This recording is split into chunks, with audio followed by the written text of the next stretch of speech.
Bom dia, senhoras e senhores. Sejam bem-vindos à videoconferência da Vulcabras para a discussão dos resultados referentes ao primeiro trimestre de 2025. Gostaria de passar algumas instruções antes de começar. Essa videoconferência será realizada exclusivamente em português. A transcrição do evento no idioma inglês será posteriormente disponibilizada no site de RI da companhia. O vídeo e a apresentação desta videoconferência serão divulgados no site de RI da companhia, www.vucabrasri.com, e na CVM após o fechamento do mercado. Informamos que todos os participantes estarão apenas ouvindo a videoconferência durante a apresentação e, em seguida, iniciaremos a sessão de perguntas e respostas, quando mais instruções serão fornecidas.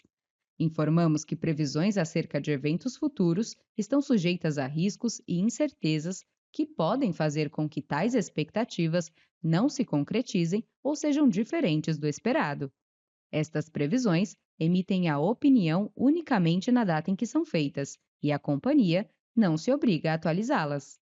Está presente hoje conosco o senhor Pedro Bartelli, CEO, e o senhor Wagner Dantas, CFO e diretor de Relações com Investidores. Agora, vamos assistir a um vídeo institucional e, na sequência, voltamos com o senhor Pedro.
Bom dia! Após um 2024 histórico, a Vulcabras iniciou o ano de 2025 em ritmo acelerado, refletindo a execução consistente do seu modelo de negócio verticalizado, pautado na inovação de produtos, fortalecimento de marcas e foco na eficiência operacional. No primeiro trimestre de 2025, a receita operacional líquida da Vulcabras atingiu 701,2 milhões, representando crescimento de 17,4% em relação ao primeiro trimestre de 2024, e consolidou o 19º trimestre consecutivo de alta. O EBITDA somou 140,4 milhões, com expansão de 14,7%, enquanto a margem EBITDA foi de 20%. O lucro líquido totalizou 106,1 milhões, um avanço de 19,5% frente ao mesmo período do ano anterior. O canal de e-commerce manteve sua trajetória de forte expansão no primeiro trimestre, registrando crescimento de 53,8% e alcançando um faturamento de 118,4 milhões, o que corresponde a 16,9% da receita líquida da companhia. Esse desempenho contribui para impulsionar a jornada de compra, fortalecer o posicionamento das marcas, estreitar o relacionamento com o consumidor sem a necessidade de ações promocionais agressivas. A divisão de calçados manteve sua trajetória de expansão no primeiro trimestre de 2025, registrando crescimento de 18,5% em comparação ao mesmo período de 2024, impulsionada principalmente pelo desempenho da família Corre. A combinação entre inovação de produto, fortalecimento de marcas e foco na jornada do consumidor sustentou o desempenho positivo, consolidando ainda mais a liderança da companhia no segmento esportivo nacional.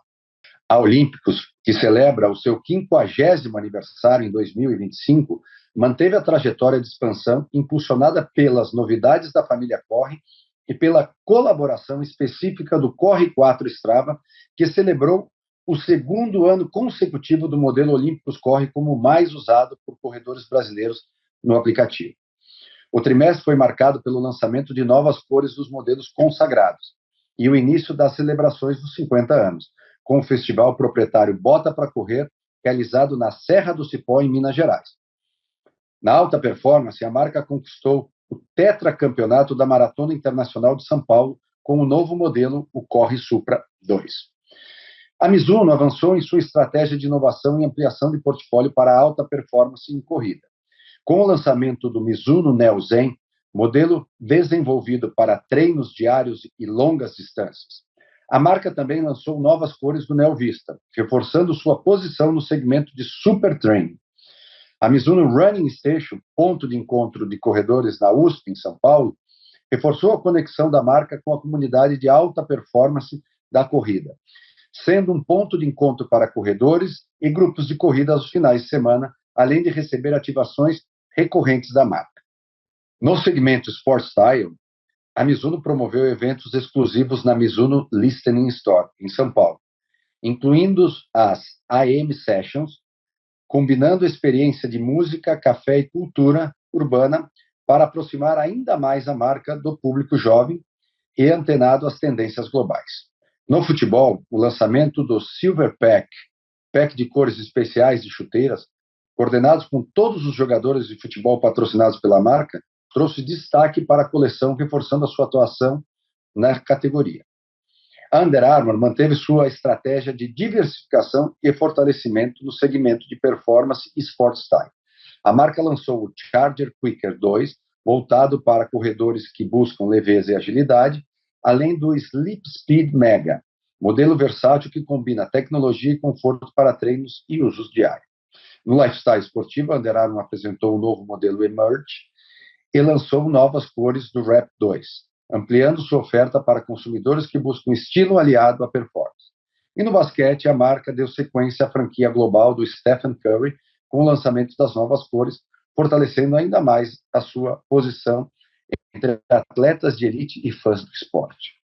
O Cabras segue firme em seu compromisso com a maximização de retorno aos acionistas e a gestão conservadora de capital, em linha com a estratégia e mantendo o compromisso firmado ao longo de 2024.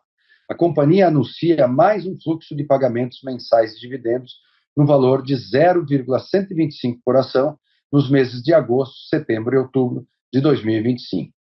Além disso, a companhia recomprou 762 mil ações ao longo do primeiro trimestre de 2025, totalizando o volume de 3.869.000 ações em tesouraria, 1,4% do total das ações em circulação.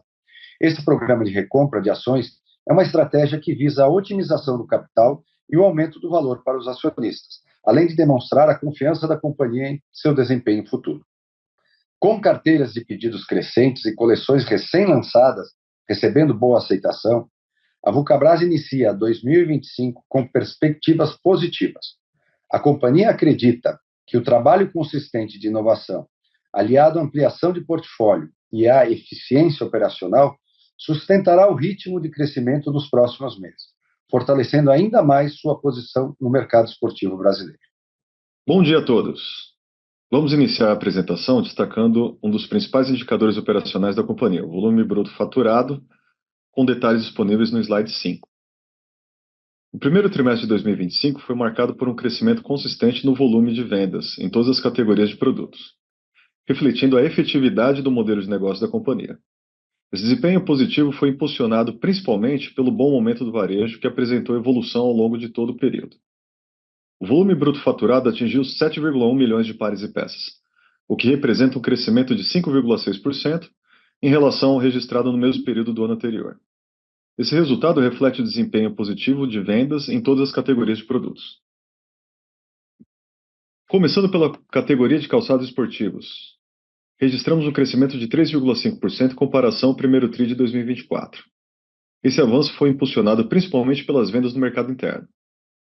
O grande destaque da categoria continua sendo a linha do Corre, da Olímpicos, que manteve sua forte aceitação junto ao consumidor e um desempenho consistente no segmento de corrida.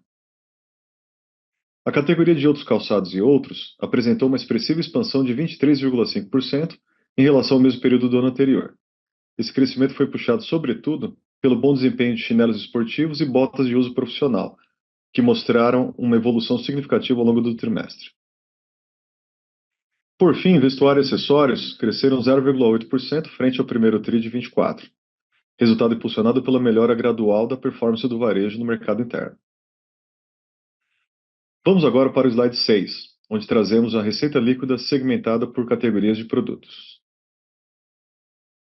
O varejo calçadista brasileiro deu sinais de recuperação no primeiro TRI de 25, impulsionado pelo fortalecimento do mercado interno e pelo aumento do consumo favorecido por fatores como a redução do desemprego e o avanço da renda da população.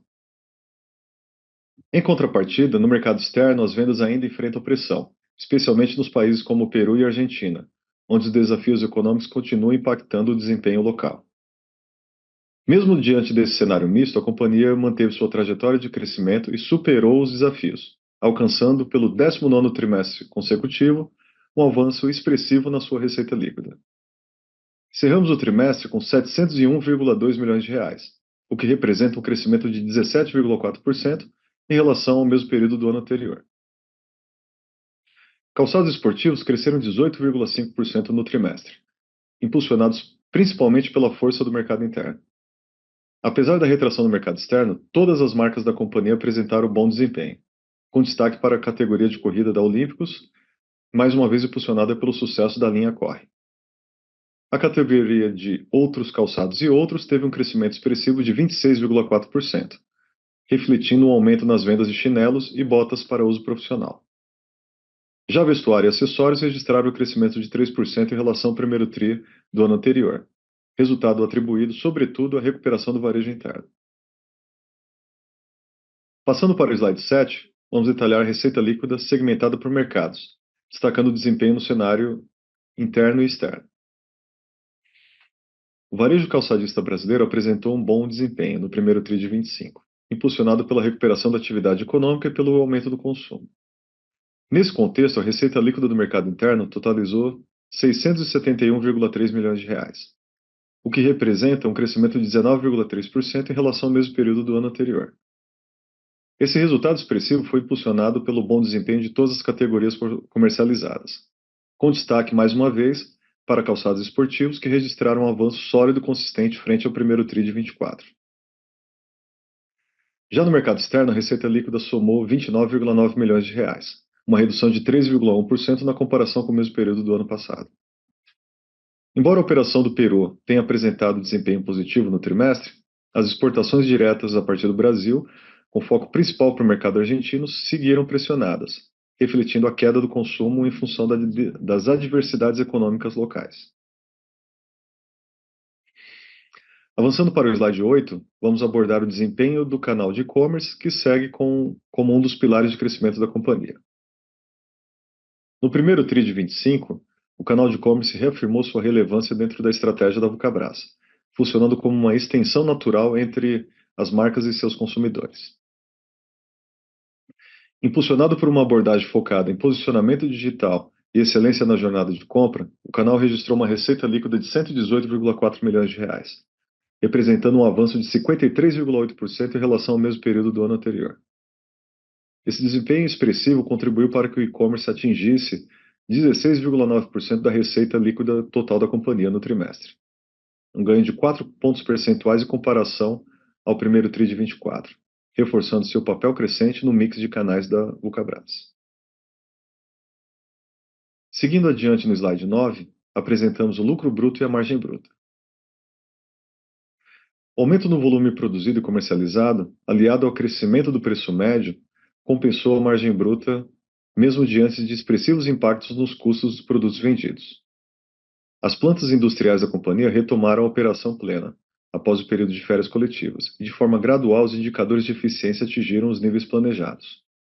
Os volumes programados foram alcançados e os custos dos produtos produzidos mantiveram-se dentro do previsto. No primeiro trimestre de 2025, a companhia alcançou um lucro bruto de 281,9 milhões de reais, representando um crescimento de 17,5% em relação ao registrado no mesmo período do ano anterior.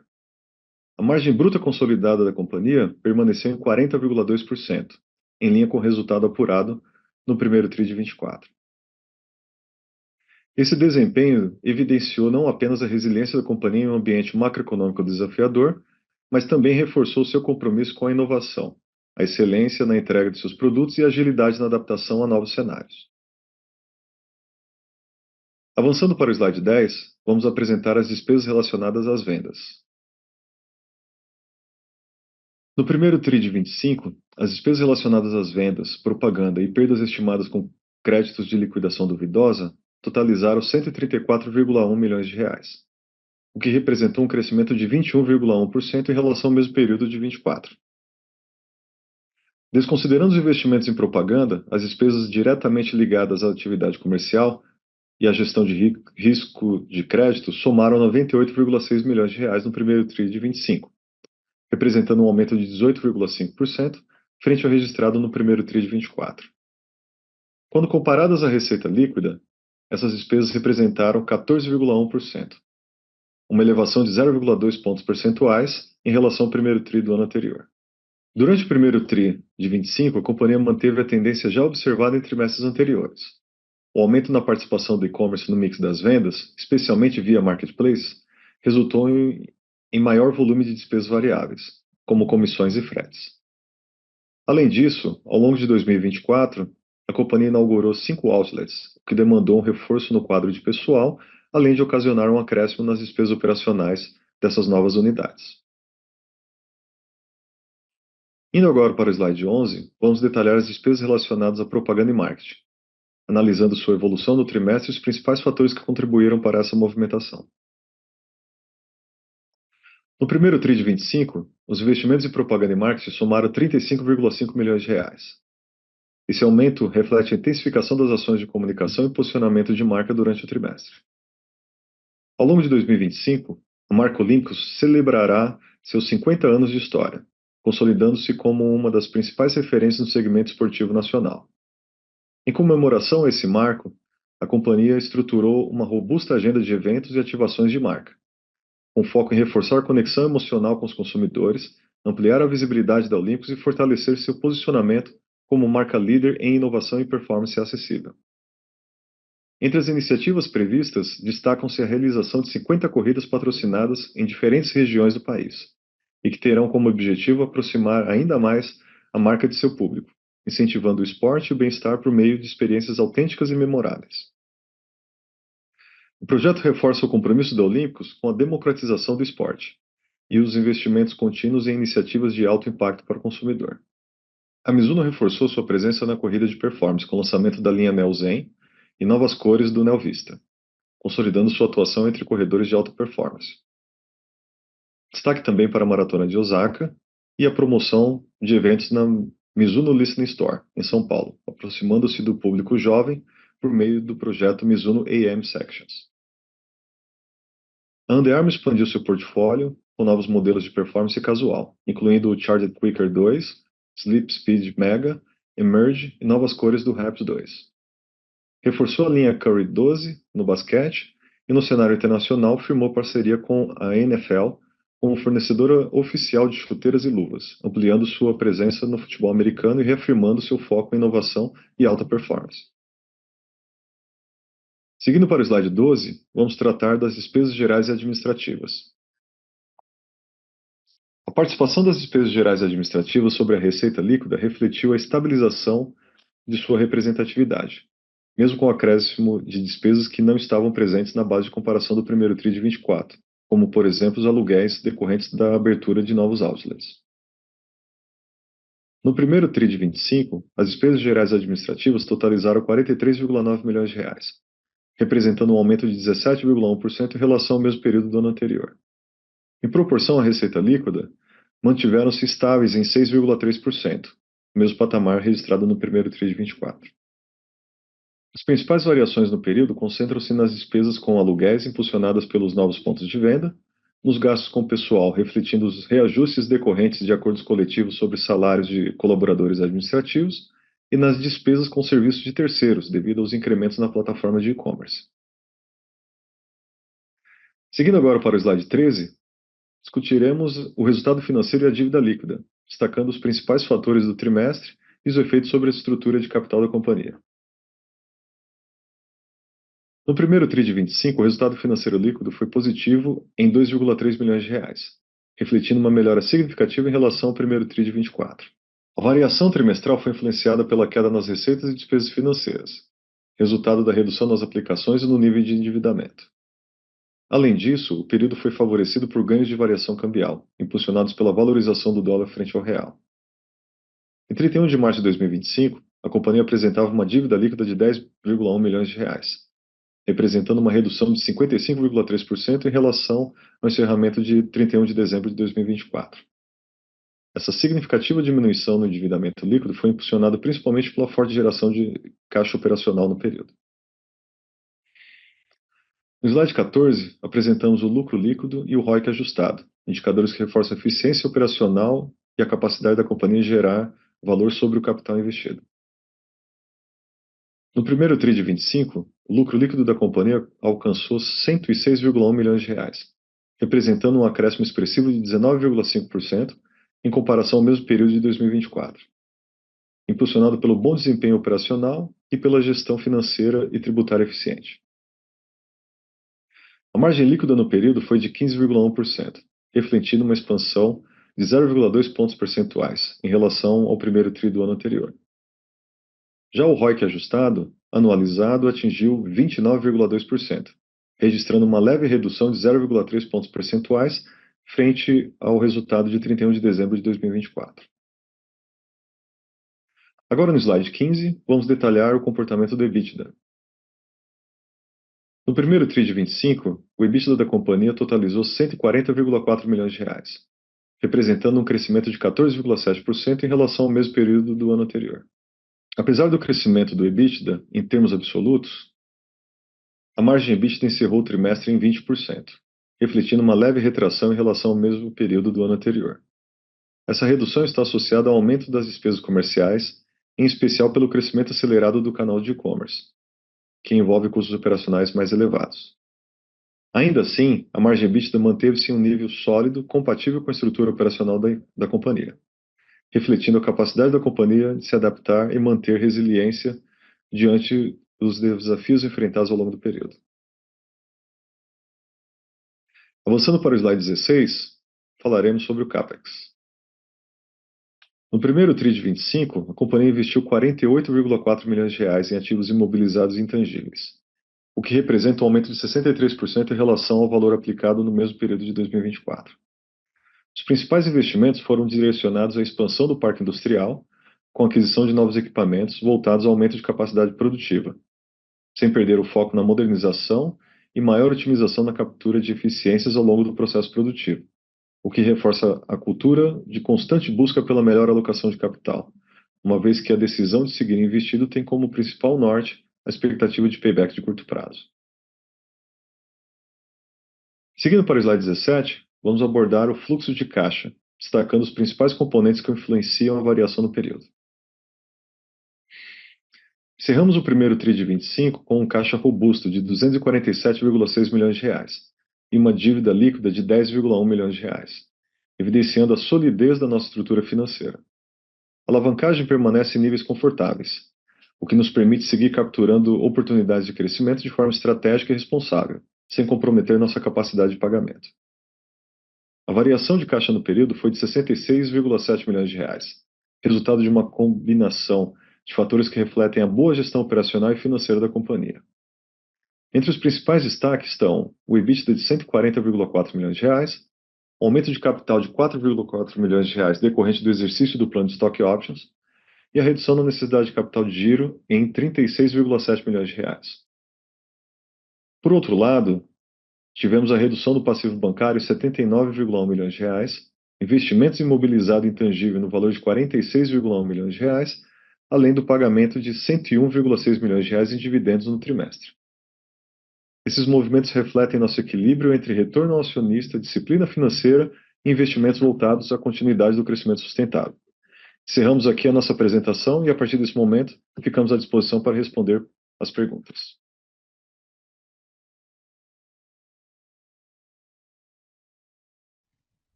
Iniciaremos agora a sessão de perguntas e respostas para investidores e analistas. Participantes podem enviar perguntas por escrito utilizando a ferramenta de Q&A na parte inferior da tela. Para realizar perguntas via áudio, basta clicar no botão Levantar a mão. Quando seu nome for chamado, aparecerá uma notificação para abrir seu microfone. Nossa primeira pergunta vem do senhor Vitor Rogatz, do Itaú BBA. Por favor, Vitor, pode prosseguir. Bom dia, pessoal. Obrigado por pegarem minhas perguntas. Eu tenho 3 aqui. A primeira é o ticket médio ali em calçados esportivos, ele cresceu duplo dígito, né, nesse primeiro trimestre. Imagino que tenha um componente aqui importante de repasse de preço. Dá para pensar nesse aumento de ticket médio ali de duplo dígito para os próximos trimestres também ao longo desse ano? E vocês planejam fazer algum novo reajuste de preço em calçados esportivos ao longo desse ano? Essa é a primeira pergunta. A segunda pergunta é em relação a despesas de vendas, né? Então, vocês comentaram ali, né, sobre o aniversário da marca Olímpicos esse ano, patrocínio de 50 corridas. Então, quando a gente olha o crescimento ali de marketing, né, principalmente, crescendo num patamar ali acima do crescimento de receita líquida, essa é uma tendência que faria sentido a gente imaginar também para os próximos trimestres desse ano? Essa é a minha segunda pergunta. A minha última pergunta é com relação ao CAPEX, né? Vocês comentaram também que a ideia esse ano é fazer um CAPEX ali voltado para a expansão ali do parque industrial. Queria entender assim qual é o patamar de CAPEX que a gente poderia imaginar para esse ano, qual que é quanto da capacidade de produção assim deveria crescer, deveria aumentar após esse investimento, e da capacidade atual que vocês têm hoje, quanto que está sendo utilizada. Obrigado, pessoal. Pode ser? Bom dia, Rogatz. Bom dia a todos. Bom, primeiro, obrigado aí pelas perguntas. Eu anotei aqui, vamos ver se eu não esqueci de alguma. Bom, a respeito do ticket médio, de fato, a gente vem tendo aí, não só nesse trimestre, mas ao longo de 2024 inteiro, né, uma evolução muito positiva. Ao longo de 2024, a origem dessa evolução, de fato, foi mix, né? A evolução do preço médio ou das coleções aí nas 3 marcas, sobretudo na Olímpicos, né? Ela vem aí de forma bastante acentuada, né? A família do Corre, que é um ticket médio muito maior do que Olímpicos ex família do Corre, né? Então vem puxando bastante a evolução disso. Essa foi a dinâmica ao longo de 2024 e não foi diferente agora no primeiro tri de 25. Sim, a gente fez um primeiro aumento de preço pontual em alguns modelos, né? Necessário para mitigar efeitos inflacionários, pressões oriundas de reoneração da folha, mas ele não foi linear em toda a linha, né? E foi muito pontual e planejado, né? A maior parte da evolução do preço médio no primeiro trimestre, ele vem por mix. Assim, rounding speaking, dá para falar que pelo menos 2/3 veio por mix, 1/3 veio por preço médio. O sucesso da família do Corre, que chancelou, né, pavimentou todo esse crescimento relevante que a gente teve ao longo do primeiro tri, se traduz também no preço médio, né? E a gente segue aí bastante confiante de que esse mix nas 3 marcas, e ainda mais saltando aos olhos na Olímpicos, né, ele vai tender aí de forma positiva ao longo do ano, tá? Então, acho que a gente está bastante confiante de que o preço médio continue evoluindo, e a principal alavanca de evolução do preço médio seja o mix, e não só aumento de preço. A respeito do segundo semestre, Rogatis, a gente já lançou as coleções, né? A gente está fazendo hoje captura de pedidos, né? Para os volumes e para os produtos que a gente vai estar comercializando ao longo do segundo semestre. Nós implementamos, sim, alguns ajustes pontuais, mas, de novo, né? Sempre entendendo elasticidade, dinâmica, volume, mas a principal alavanca de evolução dentro do preço médio, a gente ainda acredita que vai continuar sendo, sim, o mix. Segunda pergunta Se você me permitir, Pedro, não sei se tem algum ponto para adicionar na primeira pergunta. Não, é isso mesmo. O 70% mais ou menos vem por mix e 30% vem por aumento de preço que nós fizemos para o primeiro semestre e que nós já estamos fazendo para o segundo semestre também, aumentos pontuais de preço, mas o que vai continuar esse aumento de preço médio vai ser o mix. E os investimentos que a gente vem fazendo é porque a gente está ampliando a coleção, principalmente de alta performance dentro da empresa como um todo, nas 3 marcas, principalmente na Olímpicos. E isso sim vai continuar aumentando esse preço médio. Perfeito. Bom, despesas de vendas, né? A gente sim teve aí no primeiro trimestre um crescimento das despesas de venda superior ao crescimento da receita. Nas despesas de comissões, fretes, eu acho que deve ser uma tendência à medida que o e-commerce continua crescendo de forma relevante, né? É natural ter um percentual de receita nessas despesas um pouquinho mais elevado, né? Comissões ou take rates para marketplace é um percentual superior a comissões que a gente paga para representantes na venda do atacado. E o frete, né, ao consumidor final sempre vai ser mais caro do que uma carreta fechada indo direto para um CD de um varejista, né? Então, conforme a participação do e-commerce aumenta dentro da nossa receita total, naturalmente essas duas rúbricas vão estar crescendo. No que diz respeito à propaganda e marketing, eu acho que a primeira ressalva aqui é que no primeiro trimestre do ano passado foi um pouco atípico. A gente, de fato, entrou o primeiro tri do ano passado com algumas preocupações macroeconômicas, incertezas do momento. A gente segurou bastante dos investimentos, né? Então isso reduziu bastante a base comparativa. Mas para 2025, né, primeiro tri, e vai ser uma dinâmica ao longo do ano, a gente pontualmente vai realizar um investimento um pouquinho mais relevante se comparado ao nosso histórico, né, em percentual de receita.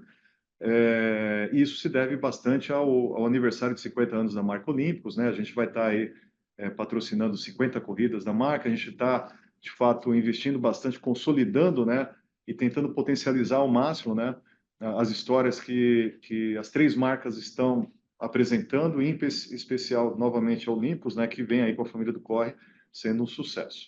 Então, só para complementar a parte de marketing, ela é mais relevante esse ano, sim, nós nos propusemos a investir um pouco mais. Isso na nossa verba de marketing está dando meio ponto percentual, é algo em torno de 10% a mais ao longo do ano.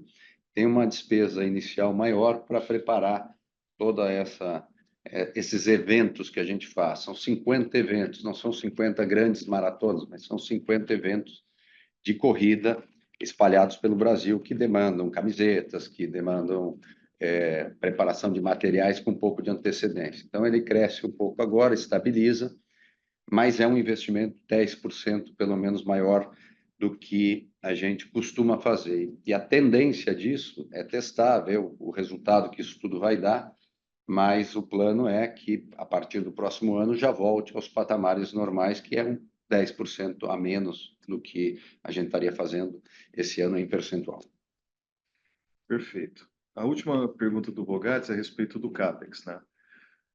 CAPEX, Rogatis, a gente, em percentual, né, teve um crescimento grande aí no primeiro tri, mas eu acho que ao ano, né, a gente deve sim realizar em valores nominais um CAPEX um pouquinho maior do que foi realizado em 2024. Em percentual de receita, ele deve ficar muito no mesmo patamar, não deve ser algo desproporcional. Mas a gente sim está buscando, né, captura de novas oportunidades. A família do Corre crescendo demanda, né, investimento em algumas tecnologias, alguns processos produtivos específicos, né. Isso traz aumento de capacidade produtiva, além sempre a procura, né, da melhor alocação de capital, investimentos que tenham paybacks de curto prazo. E para dar um norte, que dá um flavor para vocês, curto prazo para nós é entre 2 e 3 anos. A gente dificilmente faz um CAPEX com payback superior a isso, sempre com mindset de alocação de capital, buscando oportunidades, mas que tragam retorno ao capital investido em curto prazo, né? Então, eu acho que como balizador, a gente pode sim esperar um CAPEX em 2025 superior a 2024, em percentual de receita muito próximo, tá? Então, acho que não deve ser algo desproporcional ao business que está se formando ao longo de 25. Só para colaborar aqui, porque na pergunta também veio capacidade de produção. Sim, nós mudamos um pouco o perfil do nosso investimento por causa do sucesso da linha do Corre. Então, nós estamos antecipando um pouco alguns investimentos que a gente vinha planejando fazer entre este ano e o ano que vem, porque realmente a linha do Corre, além de a gente estar ampliando ela, e eu acho que daqui a pouco eu falo um pouco sobre a coleção e sobre a parte estratégica disso, ela nos mostrou uma demanda maior do que o que a gente realmente tem para atender hoje. Então, os investimentos estão sendo feitos. Nós estamos aqui cada vez mais convictos de que a nossa estratégia de verticalização é o nosso diferencial. Então, alguns cabedais, por exemplo, a parte superior dos calçados que nós fazíamos em terceiros, nós estamos internalizando. Então, isso também traz uma necessidade de investimento, mas demonstra que são mais rentáveis fazer. A maior parte que a gente puder fazer dentro de casa, nós vamos fazer. E a gente vem aumentando aí em torno de 10% essa capacidade de produção. Nós estamos discutindo o quanto a gente vai crescer agora ao longo desse segundo semestre, porque o crescimento tem que ser um crescimento sustentável, não dá para crescer muito rápido colocando muitas pessoas, isso não é tão eficiente, mas a gente já tem um mapeamento muito bom deste ano e do início do próximo ano, que a gente acredita em um bom crescimento. Esses níveis de crescimento que aumentaram na Vulcabras, do ano passado para esse ano, principalmente agora nesse trimestre, é um novo patamar que nós estamos considerando de crescimento daqui para frente. Está respondido, né? Só, obrigado, Pedro Wagner. Só um follow-up aqui. Quantos por cento da capacidade atual hoje está sendo utilizada? E uma vez que vocês aumentam essa capacidade de produção em 10%, isso necessariamente incorre também num aumento ali de pessoal em fábrica, ou é muito mais uma questão de expansão de capacidade, enfim, com máquinas, etc., mas com a mesma quantidade ali de pessoas em fábrica que hoje vocês têm atualmente? Nós estamos na fábrica hoje, né, e hoje de manhã a gente já foi dar uma volta e, assim, o que a gente mais conversa aqui é que processos a gente pode modernizar e trazer soluções para que a gente possa diminuir a quantidade de pessoas e não aumentar. Mas neste caso de crescimento, sim, vamos aumentar a quantidade de pessoas, mas nessa indústria, cada ano que passa, a gente consegue ter processos que dependem cada vez menos de pessoas, mas é uma indústria de mão de obra intensiva, sem dúvida nenhuma. Nós vamos continuar crescendo, mas pretendemos crescer mais com processos, com máquinas retilíneas, com processos automatizados do que com pessoas, mas demanda, sim, mais gente. E só a última, hoje quantos por cento da capacidade está sendo utilizada? Ah, sim. Desculpa, não lembrei desse questionamento, mas isso é uma coisa muito particular da Vulcabras. Nós não gostamos de trabalhar com ociosidade. A gente aprendeu que trabalhar com ociosidade não gera eficiência. Então, nós hoje praticamente estamos trabalhando com capacidade máxima, ocupando toda a capacidade de produção. Claro que se você colocar algumas pessoas, se você mudar alguns processos, usar um terceiro turno que não é tão rentável, você consegue aumentar. Mas nós temos um jeito de trabalhar aqui que a eficiência ela é buscada sem ociosidade. Então, não tem máquinas paradas. Claro que alguns processos, né? Às vezes você tem mais borracha na sola, às vezes você tem menos, e aí você fica com algumas máquinas disponíveis, mas dentro do processo produtivo, nós estamos praticamente trabalhando full. Por isso, o investimento agora para o crescimento. Já era planejado para esse ano um investimento para crescimento. Por sinal, normalmente o nosso CAPEX ele é metade feito para modernização e a metade feito para aumento de produção. E o que nos mostrou, né, nesse início de ano é que a gente está direcionando uma parte do modernização para aumento de produção nesse momento por causa dessa demanda maior. Eu acho que só dando um pouco de números aqui, né, para a resposta. A nossa depreciação média ano aí está na casa de 100 milhões de reais, um pouquinho mais. A gente, no ano passado, fez 200 milhões de reais de CAPEX, né? Então, se você pensar na simples reposição da depreciação, mais de 50% do CAPEX do ano passado já foi só para reposição, né? Então, os outros 100 milhões se destinam à modernização, à busca de um processo mais eficiente, né? E expansão. Pô, excelente. Obrigado, Obrigado. Pedro. Obrigado, Wagner. Obrigado, Messi.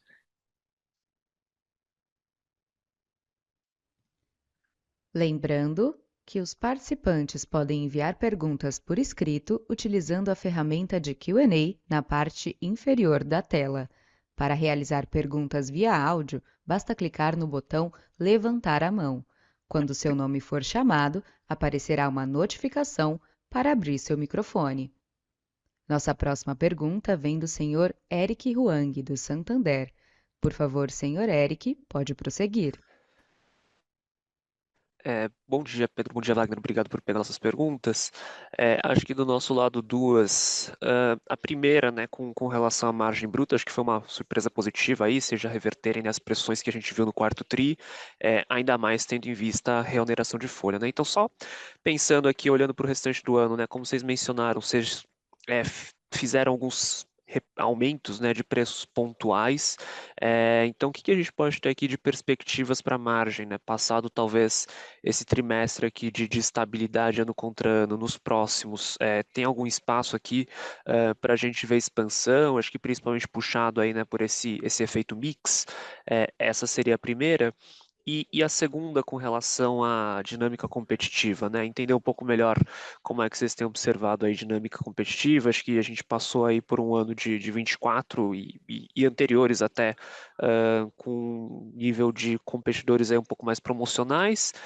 Entender como é que está esse movimento e se com toda essa discussão que a gente tem, né, de trade war, se vocês enxergam ali algum risco ou mesmo algum tipo de movimentação de um volume talvez um pouco maior de importados, né? Principalmente vindo aí da China em preços menores, enfim, como é que vocês estão observando isso? Obrigado. Bacana, Eric, obrigado aí pelas duas perguntas. Eu vou pegar essa primeira aqui, e aí, Pedro, fica à vontade para me complementar.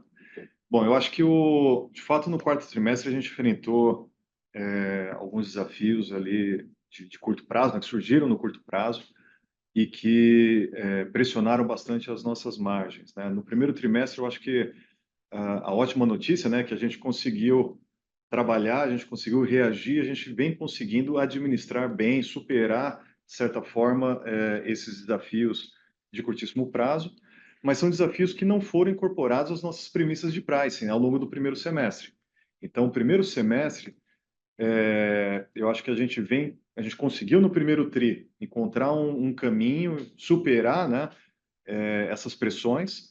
Ao longo do segundo tri, as pressões não se aliviam, né? Eu acho que, falando especificamente de absenteísmo, ainda continua superior aos patamares históricos, mas versus o quarto tri, acho que as nossas ações proativas surtiram efeito. Então, ele é melhor do que o quarto tri, mas ainda superior, ainda incômodo se comparado à régua histórica da empresa, né? Então, é uma pressão que permanece no segundo trimestre e a gente vem trabalhando aí para tentar mitigar, quiçá superar aí, absorver os efeitos que ele traz para a nossa custo de produto produzido, né? Para o segundo semestre, essas variáveis ficam melhor acomodadas, porque a gente teve a oportunidade de, uma vez conhecendo elas, né, os novos patamares dessas variáveis, trazer isso para as nossas premissas de precificação. Então, eu acho que, tentando responder a sua pergunta, Eric, segundo o TRI, a gente ainda vai seguir pressionado, estamos buscando aqui os melhores caminhos, formas para melhor absorver e administrar esses desafios. No segundo semestre, eu acho que os desafios estão mapeados, então a gente consegue trazer isso para a precificação. Já disse, né, na pergunta anterior, que a gente vai fazer novos aumentos de preços pontuais, né, para mitigar pressões como essa, mas eu acho que é um pouco da tendência, tá? A margem, ela no primeiro semestre, ela está bem desafiadora, segundo tri continua desafiadora, mas a gente conseguiu encontrar um caminho no primeiro tri, estamos vivendo o segundo tri buscando aí as oportunidades para mitigar os efeitos. No segundo semestre, eu acho que a gente está no cenário melhor, uma vez que a gente conhece as premissas, a gente conhece essas variáveis, a nova realidade dessas variáveis, a gente está trazendo isso para a precificação. Acho que eu falo aqui, então, sobre competição. Acho que em algumas reuniões, em alguns momentos, a gente sempre fala sobre uma previsão do que pode acontecer com os nossos concorrentes, se eles podem estar muito estocados ou não, e que tipo de estratégia eles estariam por adotar ou estão adotando, mas, sinceramente, todas as vezes que eu respondo essa pergunta, as coisas não mudam muito, né? A gente continua vendo grandes liquidações no Brasil, como sempre existiram, né? E a gente aprendeu a trabalhar dentro desse cenário onde você entra na internet e olha diversos tipos de preço, não dos nossos produtos, porque os nossos produtos a gente controla muito bem, inclusive o nosso e-commerce cresce 50%, é rentável, já dá lucro absoluto igual à venda do wholesale, então é possível sim fazer as vendas saudáveis, precisa ser muito promocionado. Então, assim, a gente continua nesse cenário, mas continua performando bem. Eu acho que por dois motivos. Um, porque nosso mercado também é um mercado que cresce, um mercado que segue crescendo. A demanda por material esportivo, seja para a prática esportiva ou para o uso do cotidiano das pessoas do dia a dia, cresce, amplia não só dentro da linha de esporte, mas da linha de lifestyle também. E os importados que possam vir a deixar de ser colocados nos Estados Unidos e vir para outros países, sim, nos preocupa, logicamente que nos preocupa, eu sou conselheiro da Bicalçados, mas nos preocupa tanto quanto os que já vêm atualmente subsidiados, né? A gente sempre está defendendo a indústria local desses produtos subsidiados que acabam vindo para o Brasil e sempre vieram. Mas a China não é a única que produz tênis no mundo, inclusive o maior produtor de tênis não é a China, é o Vietnã, por exemplo. Vietnã, Indonésia, Bangladesh, esses outros países continuam exportando, vão exportar muito para os Estados Unidos. Eu lembro lá em 2010, quando teve muito produto sendo escoado em países emergentes, a China era um grande exportador, do dia para a noite o Vietnã se tornou o maior exportador.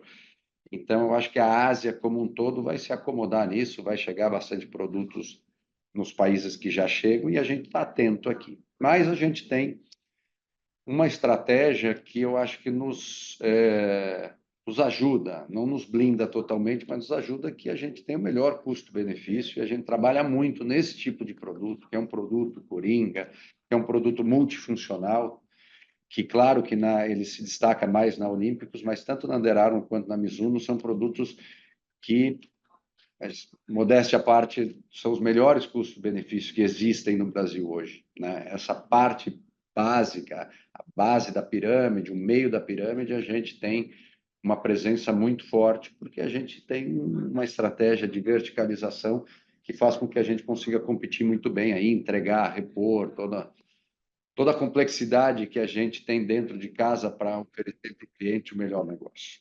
Então, vamos ver o que vai acontecer, mas estamos preparados para qualquer situação. Não, tá ótimo. Super obrigado pelas respostas. Obrigado a você. Obrigado, Eric. Próximo. Nossa próxima pergunta vem da senhora Larissa Summer, da XP. Por favor, Larissa, pode prosseguir.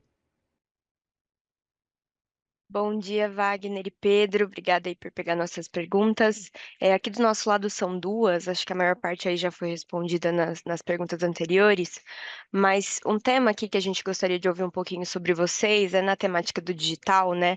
A gente vê aí o D2C pressionando margem EBITDA já há alguns trimestres, né? Por conta desse gap de rentabilidade que o Wagner até comentou aí, que é um modelo de negócio um pouco diferente, que tem uma despesas adicionais, né?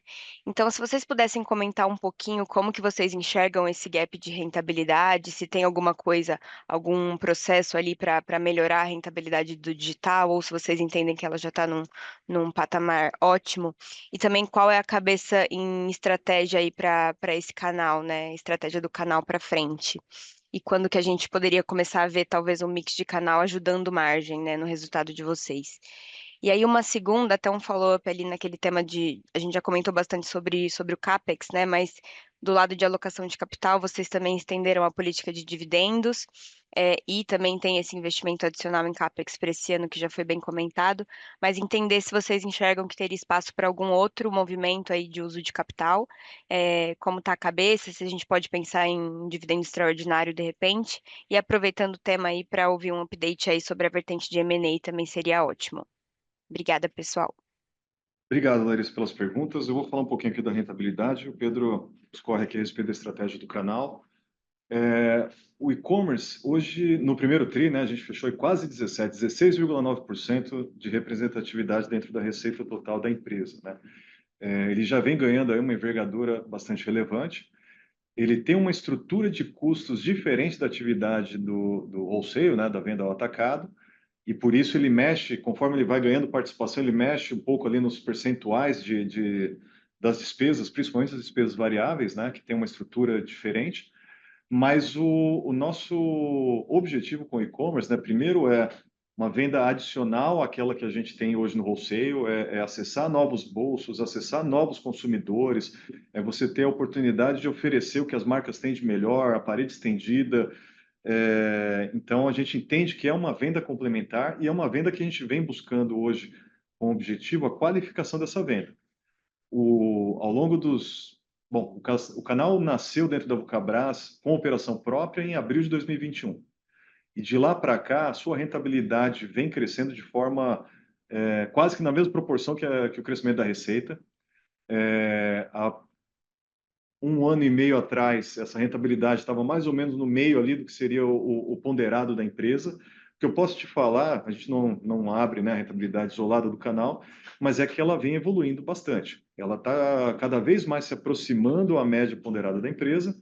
Ainda tem um pouco de captura de escala, ganho de sinergia para capturar, mas o que eu posso também te afirmar é que comparada com a rentabilidade de pure e-commerce players, eu acho que a gente já está com rentabilidades de benchmark aí de mercado. E em algumas marcas específicas, essa margem EBITDA do canal já está se aproximando muito próximo do que é a margem EBITDA da mesma marca no wholesale. Então, a gente espera, no futuro próximo, eu não sei ainda se em 2025, mas 2026 talvez, a qualificação dessa rentabilidade do canal, ela vai estar deixando de ser, em margem, um peso na ponderação, mas talvez sustentando e talvez até incrementando.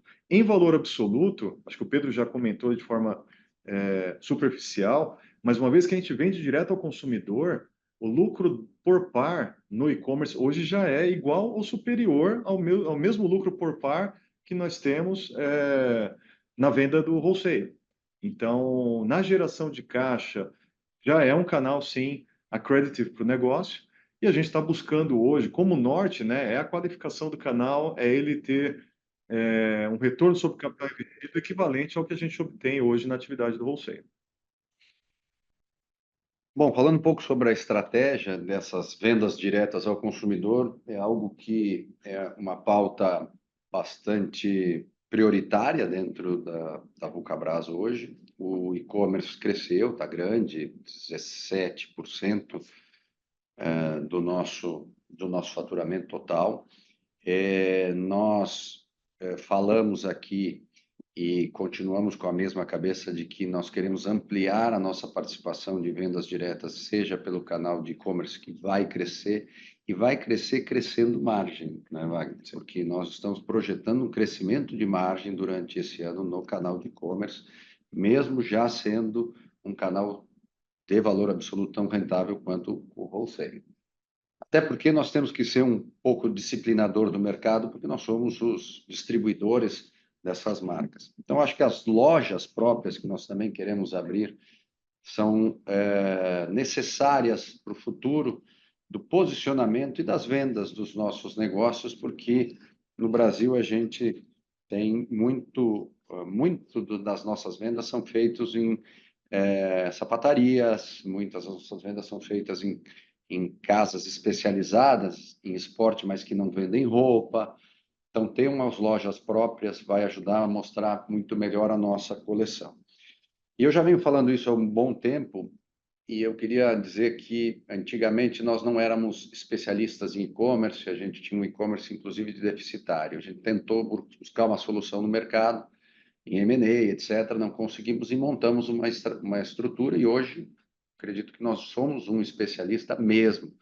Somos especialistas e eu acho até que um exemplo de e-commerce no Brasil de sapato, né? Um CD de extrema, etc. E queremos ampliar o nosso varejo, que hoje são só 15 lojas, né? A maioria delas são outlets ou lojas de fábrica.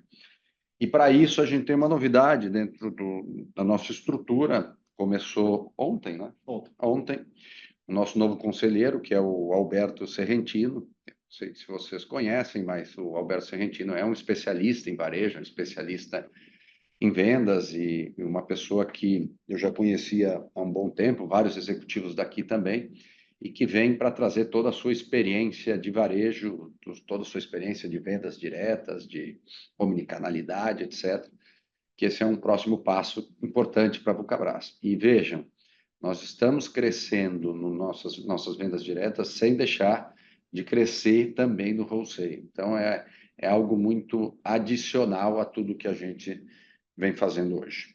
Acho que a próxima pergunta era sobre CAPEX, né? Eu acho que, só para fechar, estratégia de complementariedade, né, no e-commerce. Ele realmente traz aí uma venda adicional e ele nos ajuda a superar desafios que nós temos para distribuir, para vender, né, categorias específicas como o vestuário, né? Na Under Armour, por exemplo, ele tem uma participação gigante, né? E é bastante relevante. Bom, alocação de capital, espaço para novas distribuições ou espaço para M&A. Eu acho que novas distribuições a gente está bastante contente, né, com a nossa geração de caixa, que segue pujante. A empresa cresce 17,4%, mantendo um EBITDA de 20% nesse primeiro trimestre, ou seja, mantendo uma geração de caixa muito relevante, apesar da gente ter no nosso plano, né, um investimento adicional, um investimento de CAPEX, que em percentual de receita deve ficar no mesmo patamar que o ano passado, e com a receita crescendo, obviamente, vai estar crescendo para esse ano, ele não ofende a nossa geração de caixa, né? Então, a gente está bastante confortável nas distribuições que a gente vem fazendo aí mensais. Os 34 milhões de reais vezes 12 vai dar 408 milhões de reais no ano, né? Então, é uma distribuição bastante relevante. Se a gente comparar contra o lucro líquido dos últimos 12 meses, é um payout, né? Eu acho que talvez único aí no mercado. E a gente tem como norte, né, não a métrica de payout, não uma política de dividendos, mas a nossa posição de caixa. A gente quer ficar, principalmente nesse momento de taxa de juros alta e com viés ainda de aumento no curto prazo, né, a gente se sente mais confortável em ficar com o balanço desalavancado. A gente fechou o primeiro TRI 10 milhões de dívida líquida, então, tecnicamente, caixa líquido, né? E mesmo sustentando todas essas distribuições. Se a gente tiver um caixa líquido em patamares mais relevantes, né? A gente sempre foi muito vocal em dizer que a gente não vai carregar um caixa que seja desnecessário para a operação. A gente deve voltar a fazer dividendos extraordinários, mas isso vai depender um pouco aí da evolução da geração de caixa. Eu acho que o payout atual, o compromisso que a gente vem fazendo ele trimestre a trimestre, mas que a gente tem sim como plano realizar ele com certeza em 2025 e 2026, né? A depender da evolução aí das discussões de tributação, a gente já entende que é um compromisso bastante relevante e que, surgindo oportunidades, a gente vai estar, sim, discutindo, avaliando. Eu acho que só para fechar aqui na parte de alocação de capital, né, M&A, assim, um balanço desalavancado, tecnicamente caixa líquido, e com esse patamar de distribuição, a gente também fica muito confortável e com balanço livre para fazer qualquer movimentação, qualquer captura de uma nova oportunidade inorgânica que eventualmente venha a aparecer, mas a gente também vive aí, né, apesar de manter conversas, flats, discussões com gestores de marcas, com operadores de varejo, sempre em aberto, né, o contexto macro traz desafios adicionais para que essas conversas possam evoluir. Hoje, qualquer investimento, né, com taxa de juros, com as incertezas macroeconômicas, não só Brasil, mas agora global, faz qualquer investidor ou qualquer empreendedor aí pensar duas ou mais vezes aí antes de dar o próximo passo, né? Então, é uma agenda que continua em aberto, ativa, mas com desafios adicionais, né? Principalmente pela perspectiva macro aí de ter algo evoluindo para próximos passos.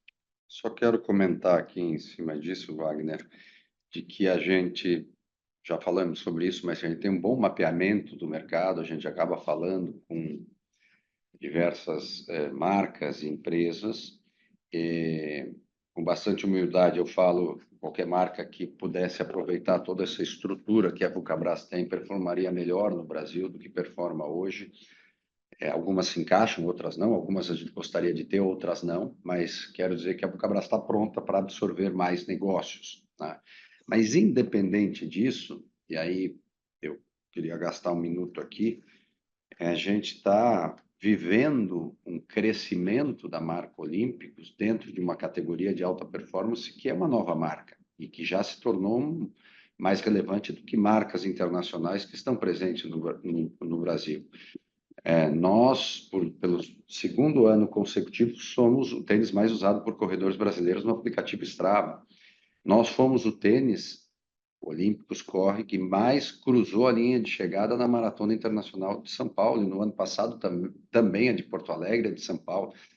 Então, a gente está criando um novo negócio, isso tem nos demandado muita atenção aqui, esses investimentos, crescimento.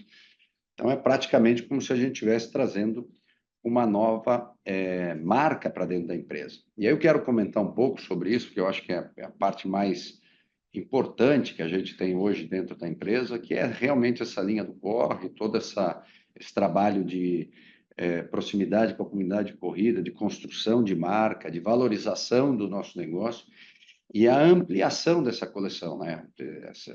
Isso começou com tênis, né? Com o Corre 1, hoje a gente já tem 7 franquias, né? Acabamos de lançar ontem 2 modelos novos, o Supra 2 e o Turbo, que é um produto que nós não tínhamos. Então, a gente tem 7 franquias em altíssima performance, mas tem mais 4 franquias básicas que estão também lançadas vendendo. E dentro dessa categoria de corrida, a gente já está criando submarcas, né? A gente tem, por exemplo, o Corre Max, que é um produto de extremo amortecimento, que vai ampliar a sua categoria, vai ter Max em vários níveis de amortecimento e preços, né? A gente já tem o Corre 4S, que é o Corre 4 com cabedais e informações de moda, que estão sendo vendidos no nosso site, na Authentic Fit, por exemplo, em lojas mais de moda. O Turbo, esse, é um produto intermediário entre o Corre 4 e os produtos de placa de propulsão, que é o grafeno e o Supra, que nada mais é do que uma nova categoria, que é um produto que tem as características dos produtos de placa, mas ele não tem a placa, então ele fica num intermediário entre o Corre 4 e o Corre Supra. Estou falando sobre isso, depois tem o Trilha, outros modelos, porque realmente isso está tendo uma aceitação muito grande no mercado e a gente está ampliando. Além disso, no segundo semestre vai ter mais novidades, mais categorias de produto. Nós não vamos ter só 2 produtos de placa, nós vamos ter mais produtos de amortecimento e vamos ampliando conforme o mercado vai nos dando essa possibilidade, essa coleção. Então, isso sim é um investimento que nós estamos fazendo dentro de casa. Super claro, pessoal. Obrigada aí pelas respostas e parabéns pelo resultado. Obrigado, vocês.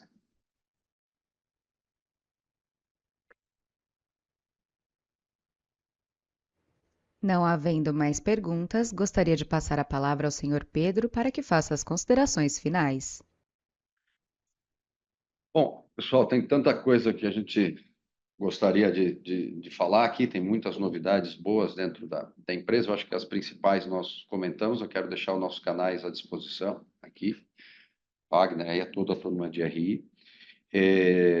Comentei o que eu queria comentar aqui, Wagner, sobre a Olímpicos, quero falar também que a Mizuno vem passando por um momento de transformação importantíssimo, nós começamos a desenvolver uma coleção de alta performance para Mizuno, baseado nos novos lançamentos deles, e para mim, eu acho que eu tenho um pouco de conhecimento do assunto, é uma revolução.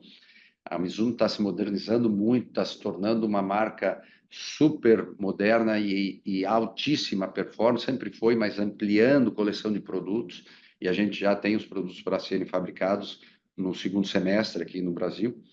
A Under Armour, que a gente sabe que é uma marca que nasce da roupa, que tem uma participação maior em roupa, por isso também as vendas diretas são muito importantes para a gente, mas independente disso, com esse crescimento enorme das corridas, nós estamos desenvolvendo uma coleção para o segundo semestre de alta performance para a Under Armour também, preservando o training, preservando o basquete, preservando o futebol para a Mizuno ou Sport Style.